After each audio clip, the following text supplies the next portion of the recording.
નમસ્કાર મિત્રો, હું આપનો હાસ્ય કલાકાર, યુટ્યુબર તથા લોક સાહિત્યકાર નરેન્દ્રસિંહ વાઘેલા મારી યુટ્યુબ ચેનલ લોક સાહિત્ય ગુજરાતમાં આપ સૌનું હાર્દિક હાર્દિક સ્વાગત કરું છું। મિત્રો, આસ્થા અને શ્રદ્ધા એ બહુ મોટી વાત છે કે આજે તમે છોકરાને ક્યાંક પાનના ગલ્લેથી કે પાર્લર ઉપરથી કંઈ કરિયાણાની વસ્તુ મંગાવો ને તો એમ કહેતો બાઇકની ચાવી દો તો જાઓ, અને આજે સતત અઠવાડિયું, કોઈ મહિનો, દોઢ મહિનો, બબે મહિનેથી ચાલતા ચાલતા ભાદરવી પૂનમ પડવા અંબાજી હાલ્યા જાય છે।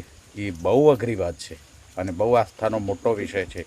કંઈક આસ્થા અને શ્રદ્ધા હોય તો જ પ્રભુ રાજી હોય, અને એ માટેની મથામણ પણ આમાં નથી કહેતા કે ભાઈ ખિસકોલી એના જેટલી રામને મદદ કરી હતી, ધૂળમાં આરોટી અને સેતુ ઉપર એની રેત ખંખેરતી હતી, એ જ રીતે મોટા વેપારીઓ છે એમનું પણ યોગદાન અને અનુદાન બહુ મોટું છે। કારણ એ લોકો સેવા કેમ્પ કરે છે અને એમને ખબર છે કે અમે હાલતા ક્યારેય જઈ નથી શકવાના, અમારી એ શક્તિ નથી, અને જે હાલતા થાય જાય છે ને એમની સેવાનો લાભ લઈ એ લોકો પણ પુણ્ય કમાઈ લે છે।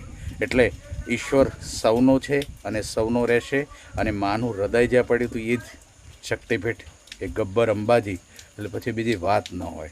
Thank you very much. જય માતાજી મિત્રો।